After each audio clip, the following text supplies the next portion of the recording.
Hi wrestling fans, thanks for clicking on the Dreaded D Rose report for today, which is what, the 25th? Let me look. Huh, the 25th. Hey, just thought I'd let you know it's 25th.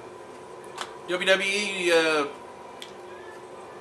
NXT rookie David Otunga says, who has been engaged to an Oscar winner, I don't know if you knew that or not, Jennifer Hudson for quite a while, told E! That he would be open to marrying the one-time American Idol finalist in a wrestling ring. Said, we could do that. Otunga said, I don't know if Jennifer would want to do it, but he said I'd be up for it. And regarding NXT, by the way, the debut rating of it made a 1.35, which was not spectacular, but Sci-Fi and WWE, they were kind of pleased with the fact that the show skewed a significantly younger than ECW did generation, which they go by the medium age, which it used to be a 35.2 versus last week was a 42.9. So that part went up, and I don't know if that's the only part, but we'll see if they can keep up that energy or not. I'm kind of out on that. I don't want to wish him any bad on it, but I just don't see it maintaining the momentum that, of course, the premiere did. But here's what the Sci-Fi Channel said. NXT is a unique combination of heart-stopping entertainment and gritty behind-the-scenes reality. The rookie stars of the series take the challenge of the Sci-Fi tagline, Image Greater, to heart as they embark on their ultimate dream quest to join the next generation of WWE revered heroes and champions. But I don't want to see anything heart-stopping. I don't want to see that. What? Trying to kill us off. Oh, by the way, I never seen anything heart-stopping on there. But there's a running joke backstage that Intercontinental Champion Drew McIntyre is controlled by his fiancée, and I didn't know if you knew this or not. WWE's Tiffany. Anyway, he apparently earned the nickname Avatar. And he and Tiffany's item, I guess.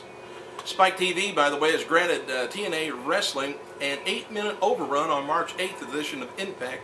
That's the first night it's going to, they're supposedly starting a Monday Night War. I don't know whether it's going to be they fired a shot, last month, but whether it hit anybody, I don't know. No word yet on whether this is going to be a one-night deal or if they'll do the overrun every week like WWE does on Raw, but we'll find out.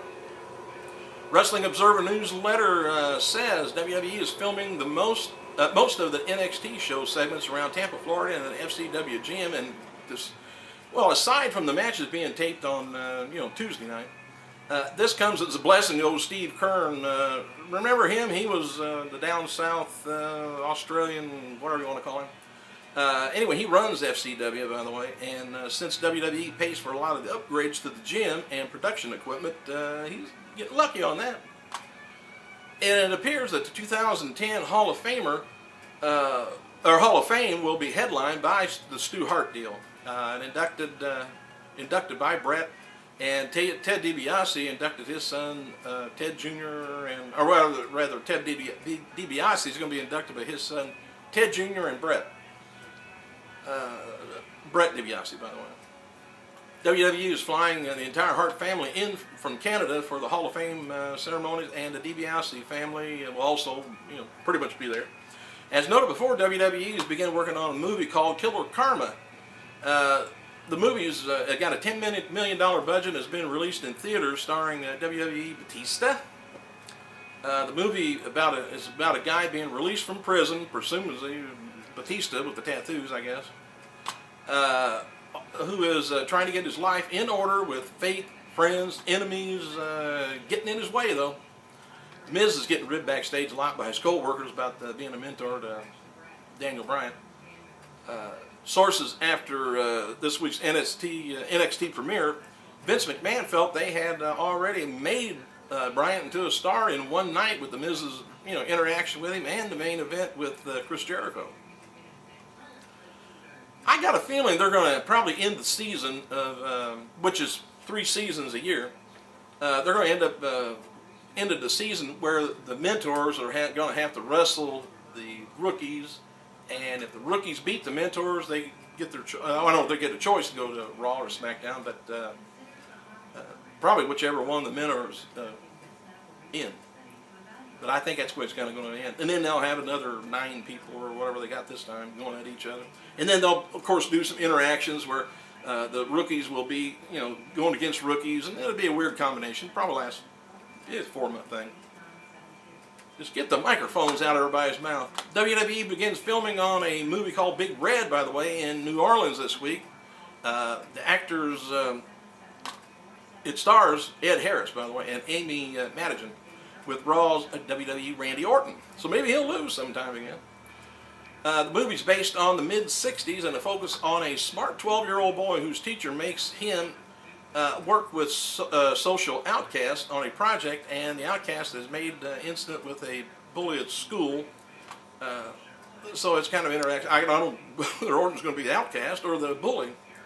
Orton will star as the father of the bully. There you go. I didn't read this ahead of time. Who tries to get Harris fired from his teaching job. Madigan will play the school's principal. There's talk again with WWE turning Triple H into a heel, by the way, later this year. And there's talk about last year put the hold on because the most recent DX reunion, I guess. But I kind of got a feeling the DX tapes, and crap has kind of died off, I guess, the selling of it, so they're going to scrap that for a while. Kind of got a feeling Michaels, what do you think? Michaels will lose. Taker's streak goes on. Michaels will be gone for a while. Of course, Taker's going to be gone for a while after WrestleMania 2. And then Triple H may find him again and bring him back 4 or 5 months later. I doubt if Michaels retires. Daniel Bryan wrote on his following on his Twitter account regarding the Jericho match. He said, resting and allowing my ribs to heal. There's a reason it's called a suicide dive. He says, yikes. There's also, I got a feeling that Bryant was supposed to go on top of the announce table, not on the corner of it. That just didn't seem like it would be a real good move there, to plan that. And they do plan stuff sometimes, believe it or not. Anyway, there are people within WWE right now who are trying to say that the interaction between Michael Cole and Josh Matthews on NXT was a shoot, but some are skeptical. Joey Styles, back from his Twitter, on his Twitter account, he said he assures us that the commentating between Cole and Lawler was very real. Styles said Cole lives in a WWE bubble. Flair's been seen around Charlotte, North Carolina, by the way, in the last few days, so he's back and released from the hospital after his attack from his wife on Sunday. Do you know how big a monsters Flair has fought and never ended up in the hospital? And that is, then he gets married, and 3 months later she just slaps him around and he's in the hospital. Whew. There's an opening with Orlando Jordan Flair, if you... Anyway. TNA is trying to break the Guinness Book of World Records by gathering of people with mustaches as they hold the Hulk Hogan's Food Fest on this Friday from 2 to 4 o'clock in St. Louis at Mike Shannon's Steakhouse. There will be prizes given away to fans with the Fu Manchu mustache, I guess, including front row tickets to Lockdown. That wouldn't be bad. But my mustache is a Fu or a man or a Chew, either one. Mick Foley is appearing at the Opie and Andy radio show earlier this week, and one of the hosts after the show, Foley said he would be back this Friday and would play the audio of a sex tape he made with his wife Colette.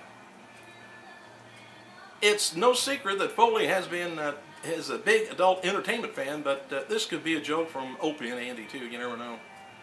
But I hope like heck he doesn't bring in a videotape, because if he releases an adult videotape, Mick Foley does, it ain't going in my adult room, it's going in the horror section. I gotta go.